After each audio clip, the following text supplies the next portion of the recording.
Okay, so before the PowerPoint starts on, let's just check out the topic. When we talk about character building, what's very interesting is that why is this old lady sitting here and talking about parenting? She probably knows only the old method of teaching parenting, or she might be this old-fashioned person or something like that. Would cross everybody's mind. So let me just first put me in perspective with regard to this topic, and then while the PPT is ready, we can move on to the topic itself. So when you talk about character, what comes to your mind? Sometimes people think of character only as honesty, or generally when we ask character, being a good person. But what is this good person? What is good translated into? What makes this person good? And this is all parents will tell, when I ask them, like when I'm counseling them, I ask them, what do you want your child to become? They'll initially hesitate to tell me, that they want their child to make a lot of money. They won't say that. So what will they say? We want them to be a good human being. But who is this good human being? Have we nurtured that while they are growing up? Have we made sure that while they grow up, we have inculcated these habits in them? Or do they even know the definition of a good person really? That is what this session is all about. And this quarantine time, you had 40 days or now it's going to be even 3 months or 6 months with your child hanging around there. This is the best time for you to inculcate the aspect of what is character. So let's define what is character, move on to what examples we can see in real life, in everyday life, how we can actually practice it. And if there are quick fix methods, there are no quick fix methods. All character is developed over a period of time. It's not like today I give it to you and you just swallow it up and you get character. So it develops over a period of time. We need to see how that process is. And in that process, what is a parent's role? What is a teacher's role? What is any adult in society's role is what we would be probably looking at step by step. So when you talk character, when you say people should develop character, I want some responses. What is character for you? What do you mean by character? Can I speak? Can I speak, Padma? Yeah, sure, Padma. Yes, a good character means like a person who have a person having a basic understanding of a human quality, and who's a positive thinking, and who try to build another character of the opposite person, and also adjust to the environment, and having a honest person in general. I feel a good character is inculcated with all such good quality in you. Okay, so it's all good qualities inculcated in a person only makes good character. Okay, is that evident in only when they grow up? How is it when it is a child? Yes, when it comes to a child, depends upon what type of environment the child is brought up. But basically, if he or she is brought up in a very good environment with the parents' culture, or the brought and trained from the childhood, from the school environment, and even at the parents' environment, I'm sure that the child will exhibit he or she in a very good way. Like again, there also helping tendency, being good, and not necessarily the child should be good in academic. A general character, giving and taking share, and helping each other. A small thing from a childhood also shows a good character from the childhood. Basically, I feel that how the environment is brought up at school and also at the family, that will be shown by he or she in the group, or in wherever he or she is living individually. Okay. So are you able to see the screen now, everybody? Yes. Yeah, okay. Yes. So let's just start one by one. When we talk character, actually, what is developing character? Why should we even think of character? Is what, like Mazuri very beautifully said, it is seen, it is evident, it is there in human beings generally, and all that. When we look at it from the scientific point of view, from psychological point of view, what we realize is that character is built over a period of time for sure. It is important for a child, especially because that is the age where there is an interaction with their genetic makeup, along with the various environmental aspect. So developing that character is extremely important. Now, supposing, for example, a child has, through his genes, has a temperament, has a very angry kind of a short temper kind of a personality. Now, if he is put into a monastery, if he is put through, a lot of yogic practices, a lot of peace, a lot of meditation, a lot of mindfulness, etc., etc., it has been very clearly evident that he is lowering his anger. Now, is anger a character? No. Anger is a behavior. Anger is a kind of display of your emotion only. How does that become character? It becomes character in the way it is displayed. So if you use abusive language, that learning of the set of abusive languages and where and how they use it becomes the character aspect of a particular emotion. So when we say why character, it is important. Secondly, scientifically, they have found out that there are 24 character strengths, and these are divided into 6 categories. We'll go into that so that we can clearly explain how a child can actually develop those characteristics. The next thing is why character. Again, when you say it is positive traits, Fatima just told us about how it is how he behaves, how he talks, how he actually looks out for people, how he actually uses all his interactions, be it his parents, be it his school, be it wherever he is, how they show it positively. The positive outcomes of behavior would be considered part of character. Now, am I always calm and cool? No. Definitely not. Do I have only kindness in me? No. Am I not jealous? Because I'm a kind person, am I not jealous? If I'm a kind person, won't I be selfish? If I'm a kind, so it's not like I will not have one if the other is there, or I will have only one. That is also not true. So it's always, every individual is made up of a combination of character strengths. Various different character strengths make up the individual. So when you, again, now supposing you want to say, why is this important? Why should I even bother to teach them? Now, what science again says is that if you have taught, or if you have displayed, or if you have made the child practice character, then later in life, when there is a tough situation, when there is a kind of a situation where their character is in question, say for example, let me put it in an example format. Supposing as I grow up, I realize that I'm being bullied in school. What if I have character? What would I do? And if I have less of my character and more of my anger, then what would I do? So my anger would become destructive.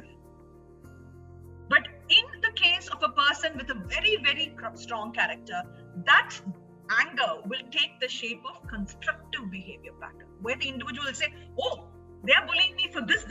I will retaliate. I will show them how I can beat them at it through a calm method, to a better method. And that is what we call as moving on, or resilience, bouncing back. When we say that resilience, that is in tough times, it is only a person with character who is actually proved this. Now, I am not saying this, I'm not saying it with just my example.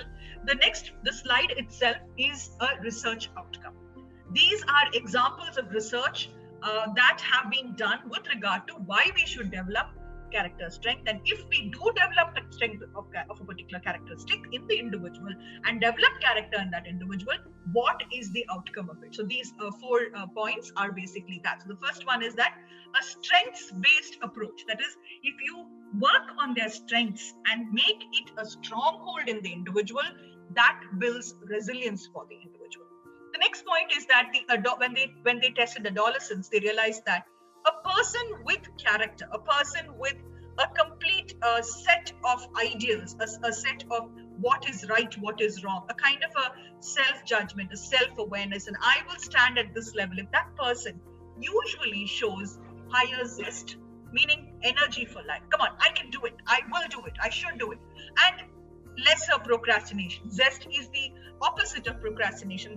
So it's like the verve to do it, the energy to do it. So that hope is, we usually talk about it as pessimism and optimism. And pessimism and optimism are actually 2 sides of any activity. You should be able to see both sides actually, but hope is that the outcome will turn out right. It's not just about not just the thinking blindly positively. I mean, saying, okay, everything will turn out. Not like that. But the hope that, so deep down, there is an attraction towards what is right. The attraction and the belief and the faith, that is what hope is. So the aspect of optimism, hope goes beyond optimism. Hope is not just blind, it's a very thoughtful process of optimism. And more than anything else, I just told you that when there is all the aspects of character is there in the individual is energetic, is full of zest. But more than anything else, he has the leadership qualities because he knows that he can rely on himself. He knows that these are my characteristics. This is my character. I have it in me. My ideals are right. And I can take on 2 more people. I can take them forward. I can take them as a group. I can help them move on. And that's where he's actually, I mean, if you have a child, and what more beauty to see in that child when he takes on 2-3 other people along with him, and there are people relying on him. I mean, isn't it a beautiful feeling for every parent that he's not just my child, he's not just doing his thing, but he's also taking a group on with him. And that's where the beauty of leadership comes in when we talk about character, and that's how it is shown. On the flip side of it all, it has been proved that a person with character, like we said earlier, they have resilience. If they have resilience, what happens? There is lesser anxiety and there is lesser depression. And that also is a completely scientific fact with regard to psychological research, and it has been proved that this is how it works. The next aspect is when you talk about transcendence. Transcendence is moving on, the transcendence, moving from one to another. Very easily, it's possible, like say failure, say anything that is setting you back. What happens? They have very clearly seen that when a child is maturing from one stage to the next, a person with character very easily goes on to the next stage. So much so that they're able to score not just by in academics, but also, like Fatima also said, that it's not just academics, it's about character will be showing itself when we have our well-being. I'm happy, I'm positive, I'm good, I can share that. That well-being is also seen, and this was done in school students, high school students, and it was proved that they do better than many of their peers. When you think about little children, when you say very, very small children, what you must realize is that they are naturally full of hope. They are naturally full of zest. And sometimes we sort of curb it by not giving them, because the guilt factor that we trip them on, most parents, most teachers, can you do it like this? When you say can you, should do, you should have, when we use the shoulds and the woulds constantly on the individual, what we're actually doing is guilt tripping them. So in the age groups of 3 to 9, there is love, hope, and zest and all that. And it will, if we support it in a positive way, along with character, help make them improve that, you will see that there is an increased level of happiness. Now, let me just identify for you, happiness has been studied at Yale, and they have clearly identified that happiness is not getting the best job. Happiness is not getting, I want to join NASA, I get into NASA. I want to join Google as a software engineer, getting Google. That is not happiness. That happiness lasts for a very, very small time. The happiness that really lasts is only through experiences. So that experience comes when it is a positive. Like when you do something in a day and when you're going back to sleep at night, if you can sum up and say, today was a good day, I did well. That is what sums up to happiness. And that when it is continuing for a long period of time and you are able to build on it, that's when we say that individuals are happy. So if this is why we have to have character, definitely we want it for our next generation, for our children. Now they're all in quarantine. Quarantine meaning they're all holed up at home. For all of this that I discussed, we would need interaction. We would want people to interact with other people. Only then probably we can show it. But that's not getting possible right now. So now it's the time to open your toolkit. What all do you need with you in order to make your little child, the children around you, or the generation that's going to come up in the school, that's going to come with masks, with their emotions covered? How are you going to actually nurture this? That is what this session is going to be about. So let's start. what are the character strengths that we are talking about. So I told you there are 24 characters. So the small print on the screen are the 24. And the main 6 blocks that you can see: wisdom, courage, humanity, transcendence, justice, temperance. All of those are the 6 areas. So look at them for a minute.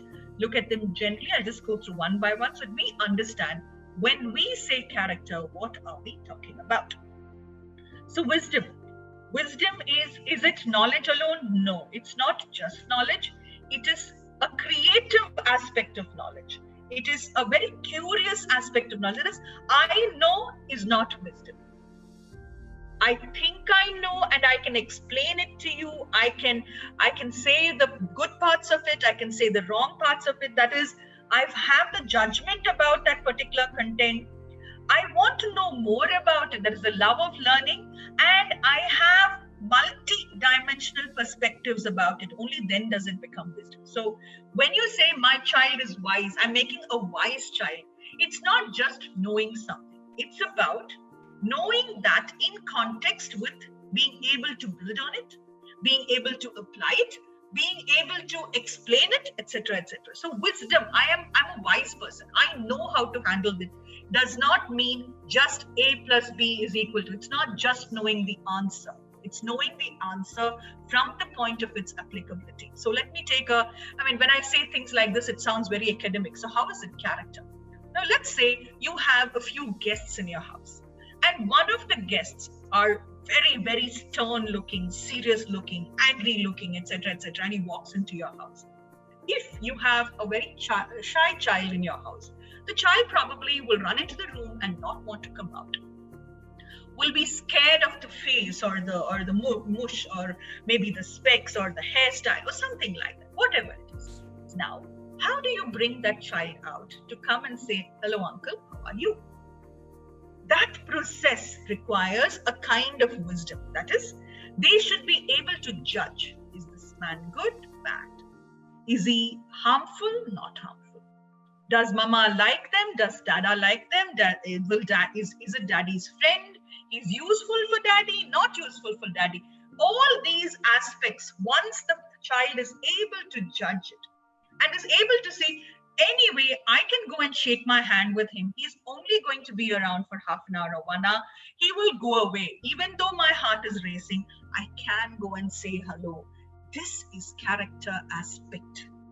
This is what we are talking about when we say thought and behavior with regard to character. So how do you build that? Now, if you build that and if you make your child come on, we'll talk about how to do it. But if you make that child come and say, hello, uncle, how are you? I'm hoping you're having a nice day. I'll leave you to this or something like that. Say hello, hi, and go inside. What will your child look like? A very social child?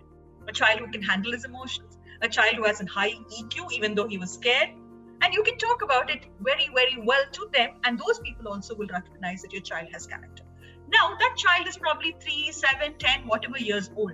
As he grows older, this gets rooted in him. And he realizes how he should behave with people who are probably not so comfortable to look at, who are probably a little rude to look at, or who are rude in their accent or their behavior or something like that. So when you talk about wisdom, wisdom is not just knowledge. It is the application of creativity, curiosity, judgment, love of learning, and perspective. Moving to the next, courage. What is really courage? Is when we say that a person who goes and catches the lizard or goes running after a particular animal, is that courage? Is that bravery? So you have to be able to identify what is my child doing. There are some children who go after little insects and they go and stamp it and beat it. And, oh, my child, no, beat that up. Oh, my child broke it up. Is that courage? Are you appreciating what he did? You're actually polishing off one part of good character, which is compassion, which is kindness. But you appreciated the fact that he is not scared of, the housefly, or he's not scared of the lizard in the house. You made him look like a hero by the fact that he actually threw stones at it, beat it, killed it, did whatever he had to do. So we have to identify courage from not just being an action, not just being a behavior of destruction, because that's what children think it is. I'm brave means I can just walk and do it, or I can tell whatever on somebody else's face. I can be rude to somebody. Makes them very courageous. You have to silt that. Actually filter it and show to the child that courage involves bravery, yes, but honesty and a zest and a way how you conduct yourself in every aspect of life. When it comes to exams, you have to have courage. When you have to face people, you have to have courage. When you have to, go in and say something that probably they don't like it, but that's the truth. When you have to say the truth to somebody, you need courage. So courage, again, it's not an action where you actually do and beat up somebody or something like that. You have to show it to the child that character is when you hold that courage in a beautiful way, with kindness, with a kind of social behavior, which is appropriate, which is loving, which is set in that particular tone. The next aspect that they talk about is humanity, which is a core, which it's like the bigger chunk of a lot of things actually. And when you say love, can you define love only? When you ask an adolescent what is love, they'll giggle, they will smile. Wow, what are they thinking? And when you say on Mother's Day love, it's a different kind of love. So love itself but this love, I think, just goes literally piggybacks on kindness. Don't you think so too? Think about it. Love can be just kindness itself, or can be affection itself, but it's a very it's like all encompassed in the aspect of social intelligence. Because the minute you recognize another human being, the environment, even the care for a plant, that's love. Of course, I love my rose plant. I love to look at it grow. I take care of it. I look at it. Is building in me a lot of other things also. Like I said earlier, it is building in me the courage that the flower will fall off. And if it does, after it dries up and falls, I don't just go beat my head and cry. I have the wisdom. I have the understanding. I have the curiosity to see when the next bud comes. I can wait. I can look for it. All this is built along with love.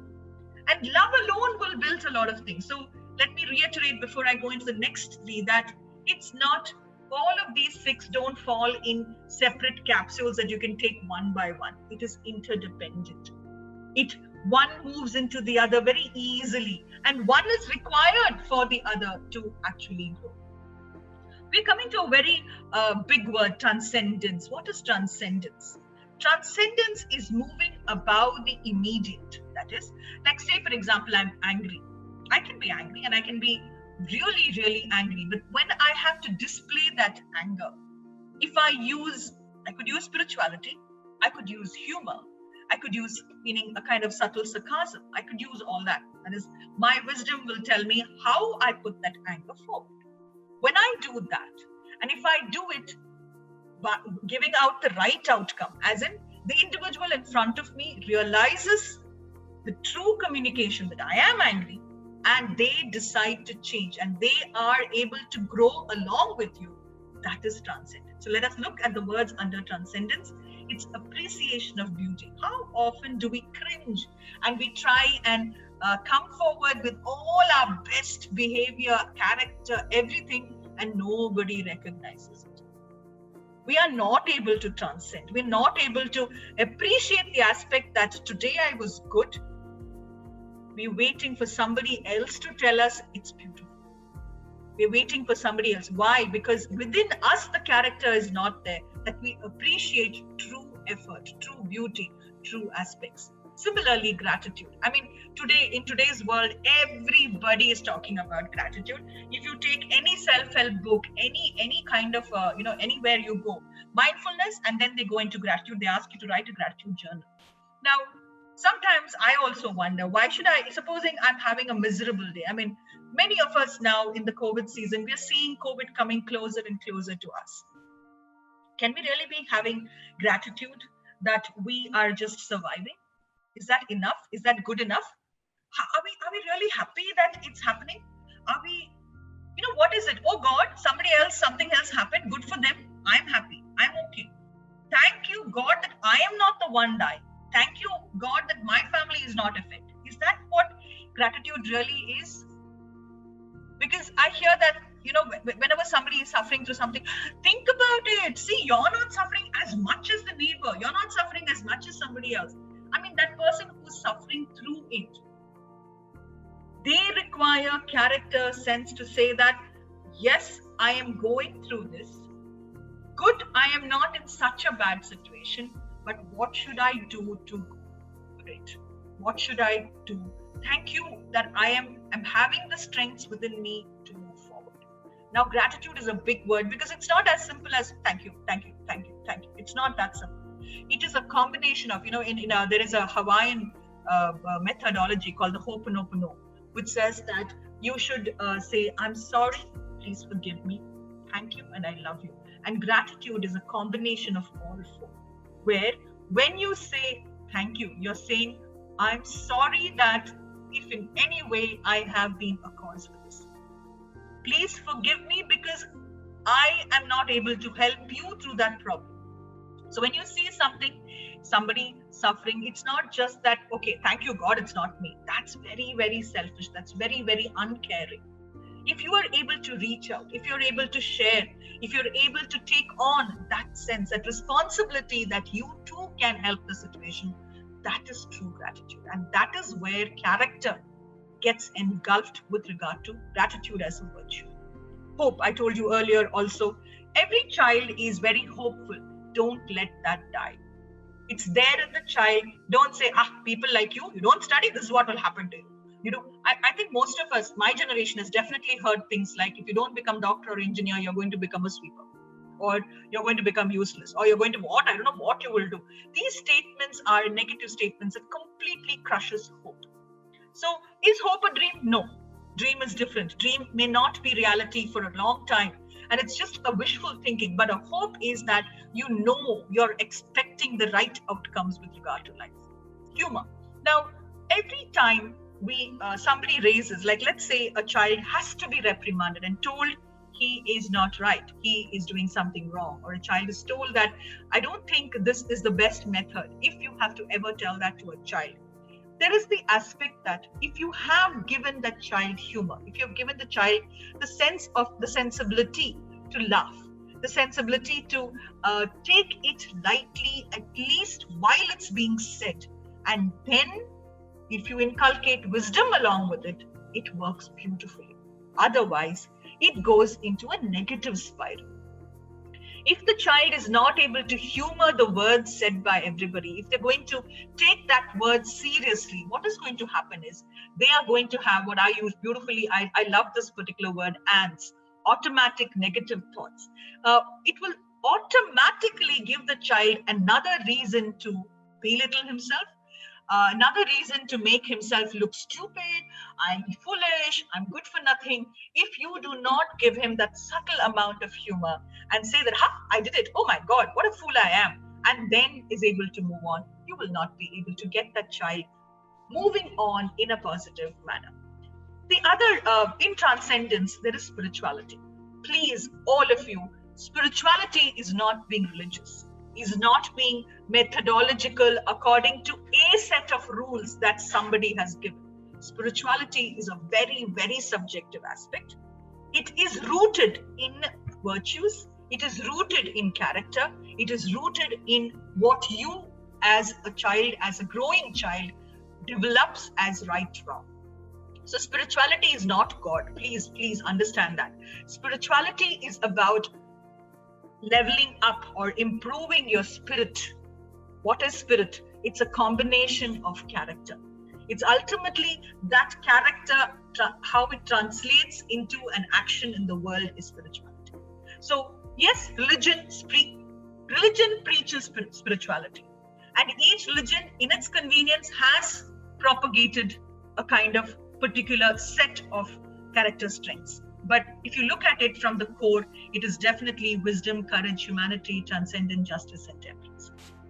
So that is the core that any religion would definitely support. So look at it, spirituality not as religion, but yes, if you do not have a tool that you can use to inculcate spirituality is religion, but please don't make it blind. Please don't make it strict. Please don't make it a force on an individual. until they want to accept it as part of their own ideology. So moving to justice, when you say courage, humanity, people, society, etc., the aspect comes to being fair. Now, psychologically, when we talk about the physiological aspect of psychology, the minute I think, supposing I'm going to think and give you a very controversial topic. Supposing I want to say that a particular saint or a particular great man, very, very known, he's got, say, 1 million people following him, or a great actor or a great singer, I want to say that that person is useless, is good for nothing, I don't like him. Now, that's my opinion. That's definitely my opinion, and I want to say it out to the world. And I really believe that I know that this character, however great he is, however well-known he is, however big celebrity he is, supposing I want to tell that he is wrong, am I selfish in saying it? Am I going against the norm? Now, that is where justice is a tricky situation, because what may be justice for one person may not be appropriate for another. That's why under justice, as a character, they have taken 3 things: teamwork, fairness, and leadership. If you look at the 3, you will realize that there is a sort of a conflict between the 3 sometimes. I may be an excellent team worker and I don't want to take on leadership roles. I will do whatever you tell me. Don't ask me to take the lead.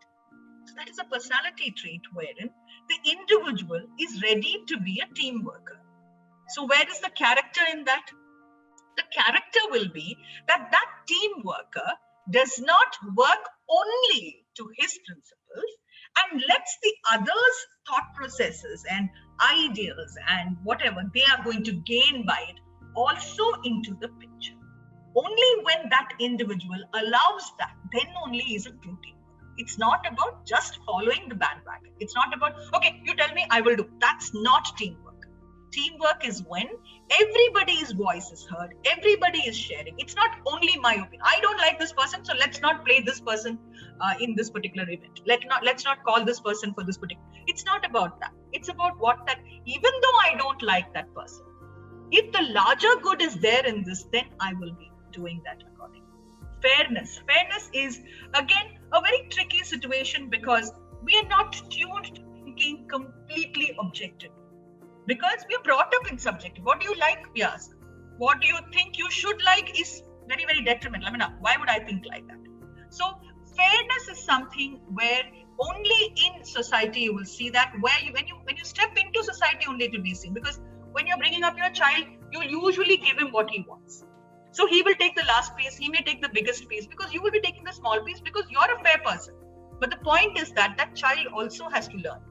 So you have to teach that when there is someone else around, how to behave, how to take it on, what should they do.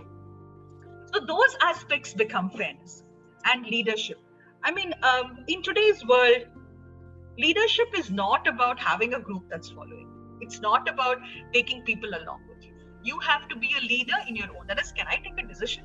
So decision making, problem solving, the life skills makes you the leader. And finally, temperance. This is very simple. Everybody knows these are good behavior because we are looking at forgiveness. We are looking at humility, modesty, not going on showing off, etc., etc. A little bit of prudence, a little bit of control on what I want and showing off, and all those things, and self-control.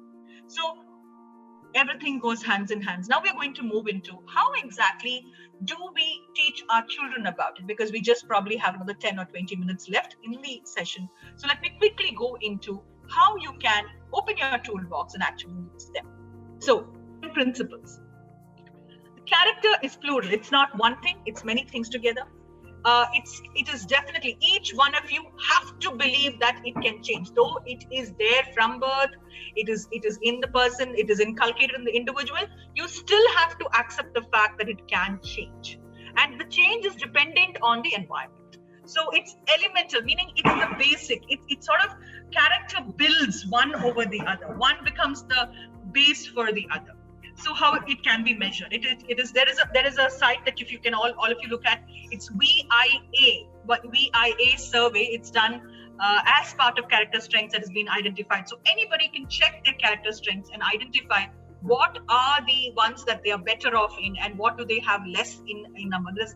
What is the degree of a particular character in them? So when we say that, are we saying that the other characters cannot develop? No, it's for the parent to realize that what all I need to develop in the individual. Interdependency of characteristics, because character is made of so many different examples and it's a spectrum. So there is an interdependence, and in one for a particular thing, like say when it comes, supposing I'm a lover of food, when it comes to eating food, I may be a little more selfish than others. But when it comes to giving away money, I may be more selfless. When it's about effort, I've seen a lot of youngsters, adolescent children who will be when it comes to food, they say, I want more, I want. But then when it comes to working for a community or going and, doing some very, very clumsy, dirty work in the slum, they may do much, much more. So it is not that, oh, he's selfless, he's selfish. It's not like that. It's degrees in every activity that you do. Character strengths are interdependent and they can be developed. They're often overused, misused, or underused, meaning you can't tell a child you are not at all caring. But sometimes we walk up to a child and say, I can't even trust you. You're not at all caring just because you didn't come and help me wash the dishes or something like that. So the aspect of caring is so vast. Just because she didn't walk up to you and help you with the dishes doesn't mean she doesn't care for you. So this kind of aspect is what you need to understand when you look at character strengths. Character strengths have important consequences. Now, this is the key thing. Now, when you are a child, the mother gives a lot of importance for the child's happiness and not for their own. Or the father sacrifices many, many things for the child. Now the child, what is he learning? Is he learning that others will sacrifice for me? Or is he learning that when I grow up, I have to sacrifice? Now that is the clarity that will make the consequences very clear. Because what they think, some of the children think is that, this whole world is made for me. They're all supposed to sacrifice for me. I will just be like this Raja because they call me Raja Beta, meaning I'm the king. Everybody else will work for me. So it's okay. Sometimes I've heard arguments like, ma'am, it's their duty to work for me. I'm a precious child. I'm important. I'm unique. Now, where have you gone wrong with the character? Where have you gone wrong that when he grows up, he realizes his wife is not a product. His wife needs to be respected. His wife has to be given some kind of importance. That is where the consequences will come. It may not come in during childhood because you have pampered him. And character strengths, we may think that namma veetla character or we are conservative. So is conservative equivalent to a fixed mind? So then you have to realize that we made him wrong, or the character then is wrong, because the universal aspects of strengths of character strengths talks about how you actually open the mind out of the child and makes it what everybody else in the world expects. So so how do we go about this? We have a child in our house. Let's say he's going to primary. He's starting with pre-primary or whatever, very small, 3-4 years old child. Now the child will probably want to draw on the wall. Many children want to go and scribble on the wall. Okay, so what are you going to tell the child? So the child has this great ambition, and what great thrill, he'll take the chalk and he'll go and what is it that we are? Supposing we say, don't do it on the wall. What are we saying? Are we saying don't do it on the wall? Or are we saying don't do it on the wall? Or are we saying don't do it on the wall? So is it on the wall that is a problem because this wall, that wall, some other wall is the problem because maybe you can wipe it off? Nowadays you have paints that can be scrubbed off and stuff like that. Is that the problem? Or is the wall the problem? Or is it like, because public will see it is the problem? So, you've got to clarify this for very, very clearly when you talk to the child. So when you say signature strengths, the child naturally, what is the strength he showed? He showed that he was curious. He showed that he has zest. He showed that he is very, very, wants to express his emotions very well when he took up the crayon and ran to the wall. So you saying don't do it on the wall may not be understood by the child as to what. So he decides that nobody wants me to paint again. I will never pick up the crayon again. If he takes that as the ideal, we've lost him. We've lost this very, very energetic child from what we really want him to develop. So that is why the signature strengths come naturally to individuals, to children. And when that is seen, realize how you deal with it. Of course, you should not draw on the wall. So what are you going to do about it? Did you show him? Did you play with him? Or do you just go and give him 3 papers and say, only on the paper? Only on the paper is still not dissolving his curiosity. He's still curious. He wants to see how it looks like in the big boss. Can we start? Once again. Can we then start actually putting paper on the wall and saying that, yeah, I know you want to see it horizontal, you want to see it vertical. How do you want to see it? So we have to nurture this curiosity, not curb the curiosity. That will make the child wise while he realizes that, or if he by chance, some children are very naughty, they'll go and draw on the wall already. Then how can you put in character? Then the character will be, how you will nurture it is, clean it up yourself. You don't go and shout at the maid and make them clean it. You don't buy 100 rupees or 200 rupees worth paint and then you get it and then you make them clean it up. Is that what you're trying to do? You should actually not show the power of money there. What you will actually be doing is, okay, you did it. It's wrong because this is a wall. The place to draw it is something else. Now you have to clean it up. That is where the child realizes, I can make mistakes, but I have to correct them. I have to make it in such a way that nobody else, the consequence is not negative. So develop that signature strength that you see in the child.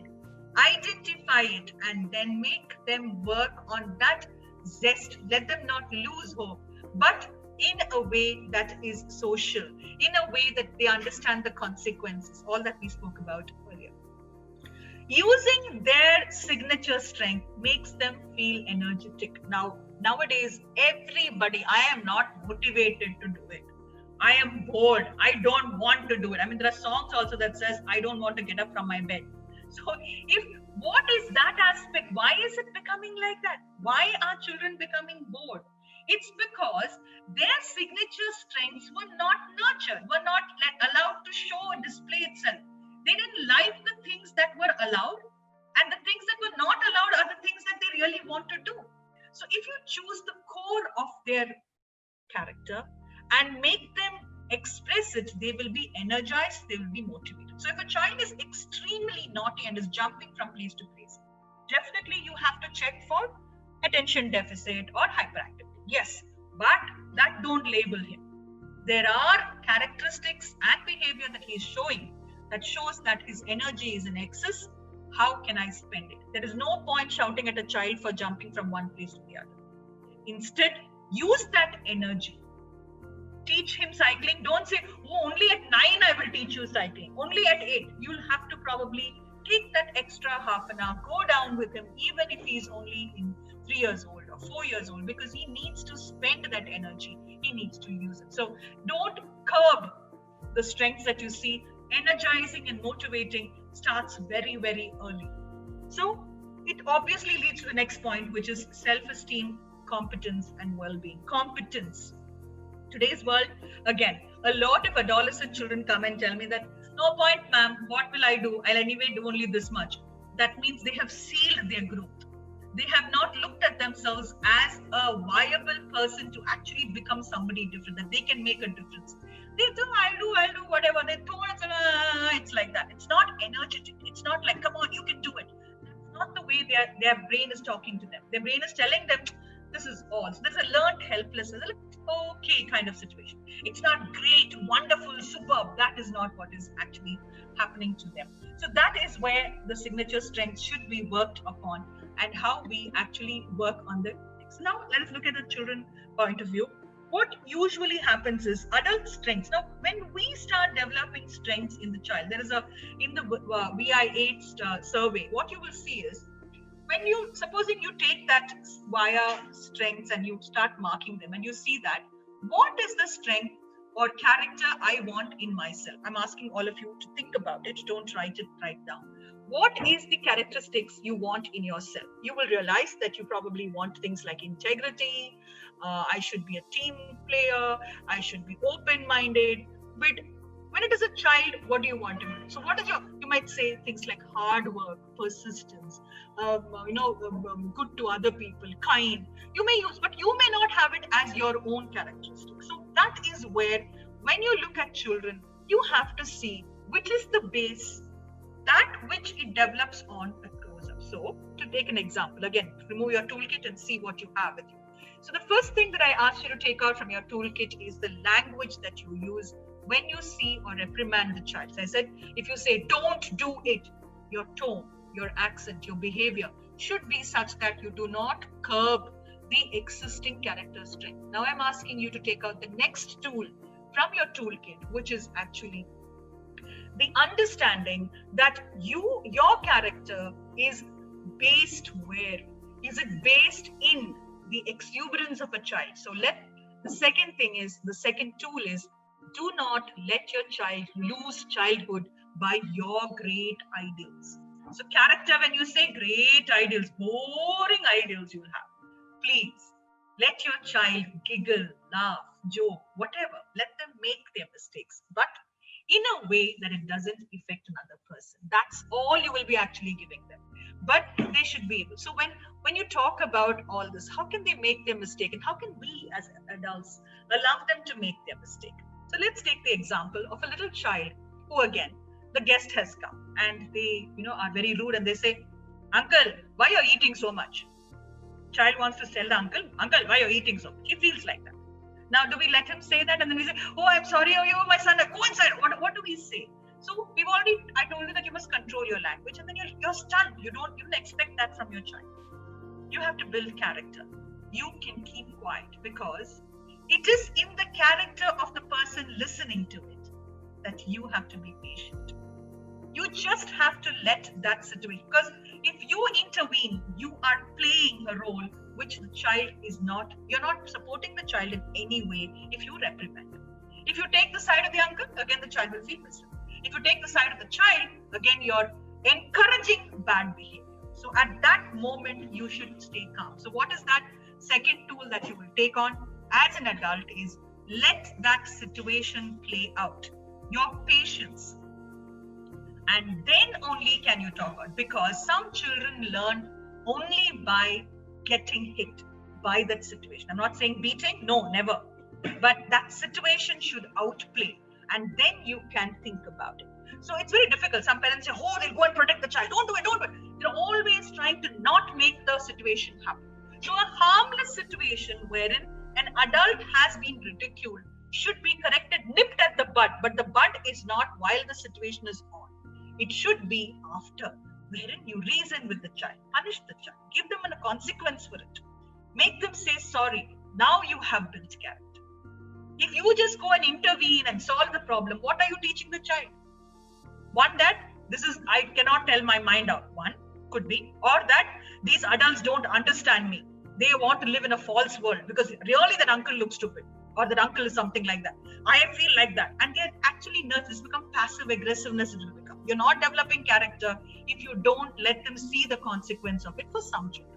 So again, the second aspect is letting the situation play out so that you will be able to nurture the right behavior. So adult strengths differ from that of the child.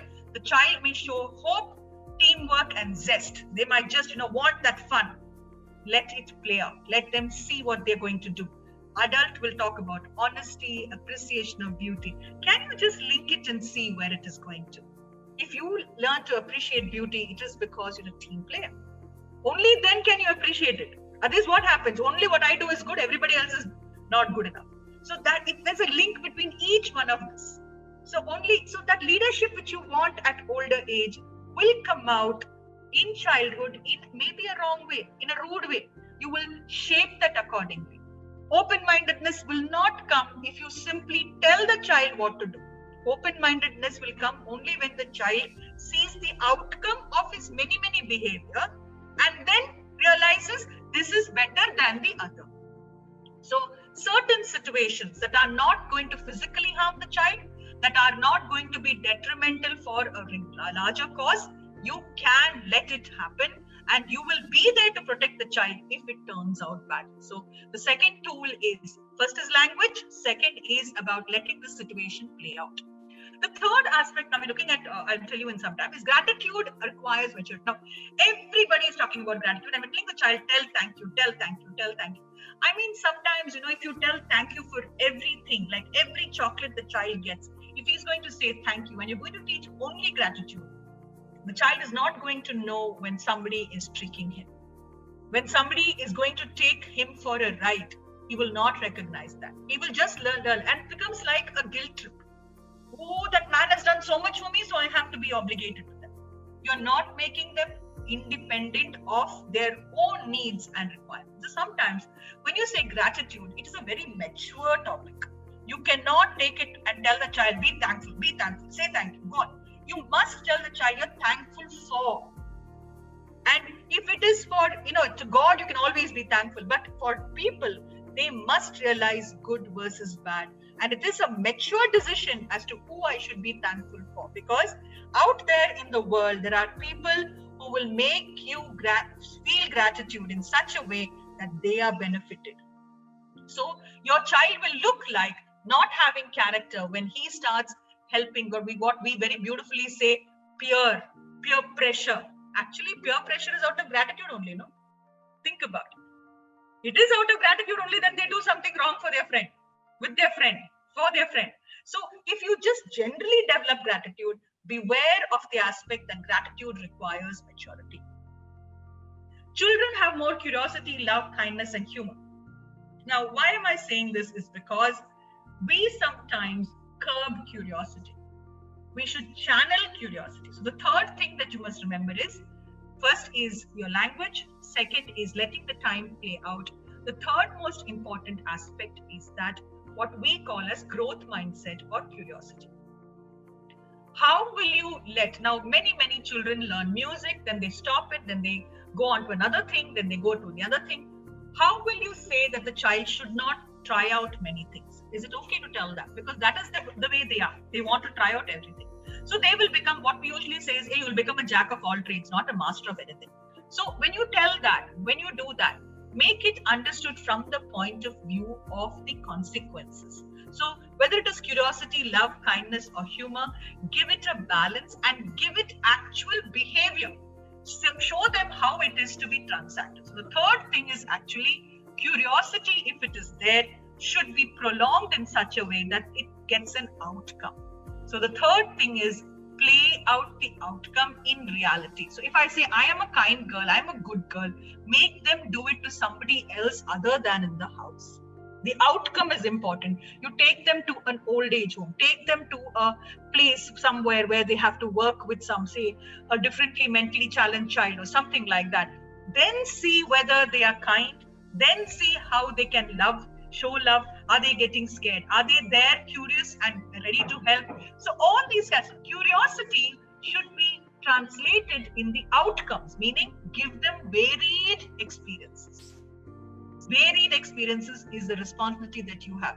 I have seen adolescent children who don't know at all. They don't even know what it is to be, when I say, oh, what is that? Something about, they're telling that these people have killed somebody. In USA, they've killed a black person. What? Why? What? An adolescent who doesn't know it should know it. So make them get those feelings. Take them to a place where there is a disparity. Make them understand what that disparity can be in their behavior. I don't like it. I don't see. Look at him. How does he look? Make them talk about it. Only then, when they are older, can we correct it? Can we make them understand this is wrong or right? So, as a child, you have to break. We say we should be impartial. We should care for everybody. They will not be able to care for everybody if they haven't cared and seen various places where they can care. So, the third tool is take them to the outcomes. Take them to the situations where they have to show these characters. Same thing in the last one that I've written. Love, zest, hope develop through positive interactions and relationships. So this is the third toolkit wherein you will give them opportunities to interact. How will you do this? So let's look at this quote and say, all kids come with strengths already. It is a job of the parent to actually blow that spark. Actually identify it and say, oh, this is the place where I can trigger this. So you must know the triggering point. I repeat, all kids come with strengths already. It is the job of the parent to spot it and channel strengths for the next generation, for the future. Like the beginning of a spark of a campfire, we blow on the spark. Only then will it burn bright, right? So when we think like that, we have to. So now what should we do? Define the 24 strengths, understand them clearly. You first understand them and identify what is it that the child has and is seeing right now. Then watch your child, understand what is he displaying as a core strength, which we call here as signature strength. Identify, recognize them. And once you spot them, start using them. How will you use them? This is the fifth one. I told you the third one is actually giving them outcomes. What will you do? Probably when you're watching a movie. In the movie, say for example, because the burning issue today is about how the person was killed and why did they kill? What is the reason to kill? Why should people kill anybody? If you're talking about such things, then when we see it in a movie some other time, we talk about why that person killed. Because in the movie, it will turn out right. It will turn out good.